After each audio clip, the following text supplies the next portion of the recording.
micropodcast de trabajo social y derechos humanos. Proyecto Fridas, una colaboración del Colegio Oficial de Trabajo Social y la Facultad de Trabajo Social de la Universidad de Granada.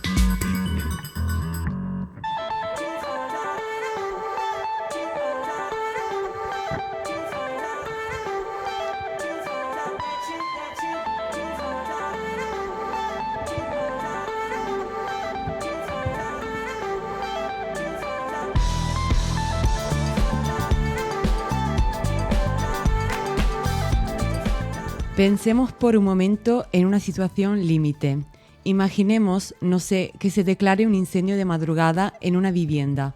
Se llaman a los bomberos exigiendo auxilio inmediato porque la estructura amenaza con venirse abajo. Pero en lugar de escuchar las sirenas, a los pocos minutos, pues pasan los días, pasan la semana, los meses y la casa se va construyendo lentamente frente a todo el vecindario. Madre mía. Claro, suena a algo tan exagerado que parece real. El problema es que no es una metáfora vacía, es la descripción real de cómo el sistema de dependencia evaluó al final de la vida de una mujer mayor. Bienvenidas y bienvenidos a Derecho en Suspenso, el podcast donde analizamos realidades sociales desde la mirada crítica del trabajo social. Un espacio para reflexionar sobre derecho, dignidad y justicia social. Nosotras somos Irene, Nuria, Carlota y Cheyenne, estudiantes de la Universidad de Granada en Trabajo Social. Cuando hablamos de derecho muchas veces pensamos en conceptos abstractos, pero detrás de ellos hay vidas reales, personas concretas y situaciones que no siempre reciben la atención que merecen. Hoy vamos a abordar un caso real ocurrido en el sur de España, documentado bajo el marco del proyecto Frida, una iniciativa respaldada por la Unión Europea a través del programa Erasmus. En concreto, analizaremos la historia de una mujer cuya vida se apagó sin haber recibido una respuesta adecuada por parte del sistema público de cuidado. Este caso no es solo una crónica de una ausencia, sino una invitación a reflexionar desde la perspectiva de los derechos humanos, sobre el derecho al cuidado, a la dignidad y a la protección social durante la vejez. A lo largo del episodio nos preguntaremos qué falló en el sistema, qué derechos fueron vulnerados y, sobre todo, cómo podemos transformar la intervención de los servicios sociales para que incorporen una mirada basada en derechos. Una tarea que no es solo una responsabilidad institucional, sino un deber ético y profesional del trabajo social. Irene, cuéntanos qué ocurrió exactamente en esta situación y por qué es importante hablar de ello. Pues hablamos de una mujer mayor que vivía sola, con ingresos muy limitados y un estado de salud progresivamente deteriorado. Presentaba importantes problemas de movilidad, deterioro cognitivo y un riesgo elevado de caídas. Además, su red de apoyo, tanto familiar como social, era muy débil, lo que aumentaba aún más su situación de vulnerabilidad. En 2014 solicitó por primera vez el reconocimiento de la dependencia, pero la solicitud fue denegada. Pero me pregunto, ¿cómo se niega la asistencia a una situación del tipo? ¿Cómo puedo llegar a eso? Pues en realidad ese primer rechazo ya nos está diciendo bastante sobre cómo funciona el sistema, porque muchas veces las pruebas y escalas que se utilizan no están pensadas para detectar a tiempo si una persona empieza a estar en riesgo, más bien funcionan cuando el problema ya es evidente, cuando el daño ya está hecho. Y ahí es donde está el fallo. Porque no se trata solo de ver cómo está alguien en ese momento, sino de poder adelantarse a lo que pueda venir. Si nos vamos a 2014, lo más probable es que esta mujer todavía tuviera la movilidad suficiente como para pasar ese mínimo que exige la prueba. Pero claro, eso no cuenta toda la historia, porque en realidad ya habían señales, tenía una edad avanzada y empezaba a aparecer los primeros indicios de deterioro cognitivo. No era algo grave todavía, pero sí lo suficiente como para alertar de que podía ir a más. Y si ese es el problema, el sistema no detecta esas primeras señales, sino que llega tarde. Entiendo. Con el paso de los años, su estado empeoró de forma notable, por lo que decidió volver a iniciar el proceso. En ese momento, los servicios sociales comunitarios elaboraron un informe en el que se señalaba claramente la urgencia de su situación y la necesidad de una intervención inmediata. Sin embargo, a pesar de esa valoración, la resolución tardó aproximadamente un año en llegar. Cuando finalmente se resolvió el expediente, se le concedió un grado de dependencia que no se ajustaba a su situación real. Desde los propios servicios sociales se consideró insuficiente, por lo que se solicitó una revisión. No obstante, esa revisión nunca llegó a resolverse. Durante todo este tiempo, la única ayuda que recibió fue muy limitada, unas pocas horas de atención domiciliaria a la semana, gestionadas además mediante un sistema de colaboración público-privado. Esta atención resultaba claramente insuficiente para cubrir sus necesidades básicas del día a día. Poco después, la mujer murió esperando una respuesta adecuada del sistema.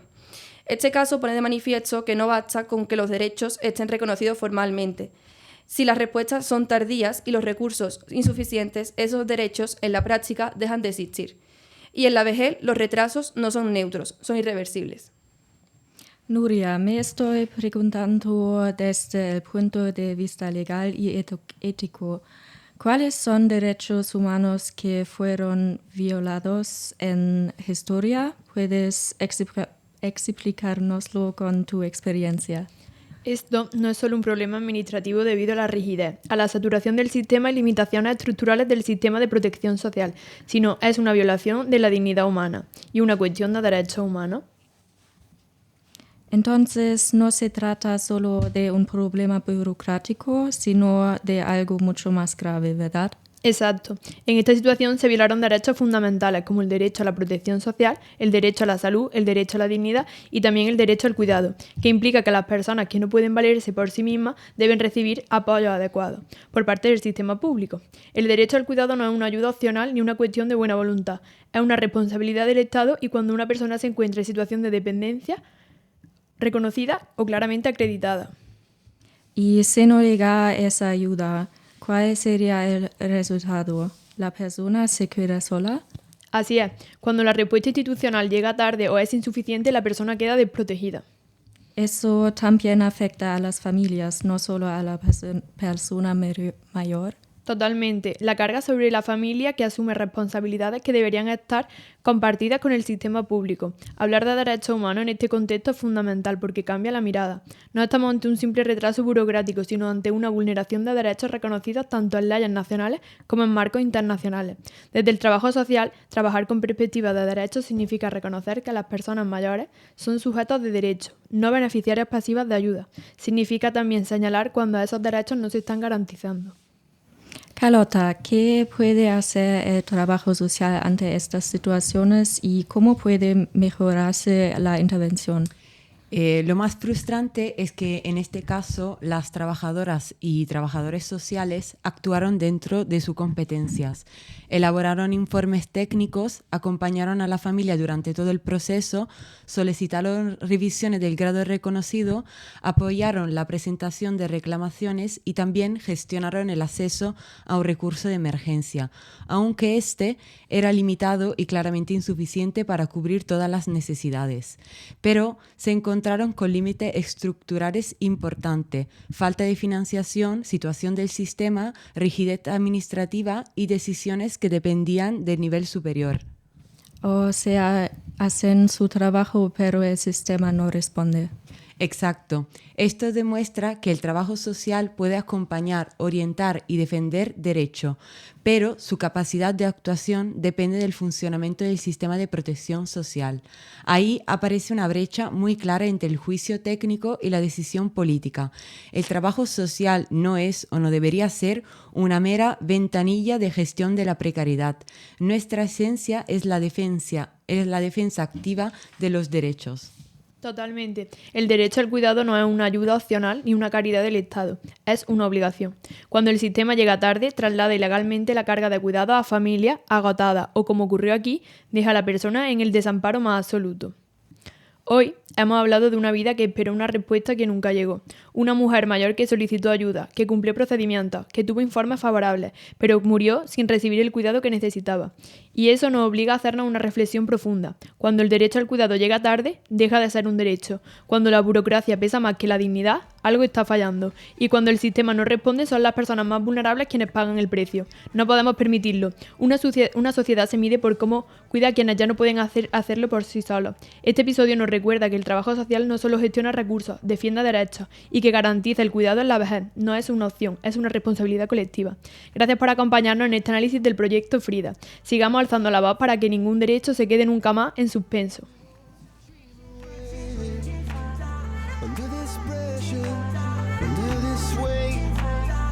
We are diamonds taking shape. We had diamonds,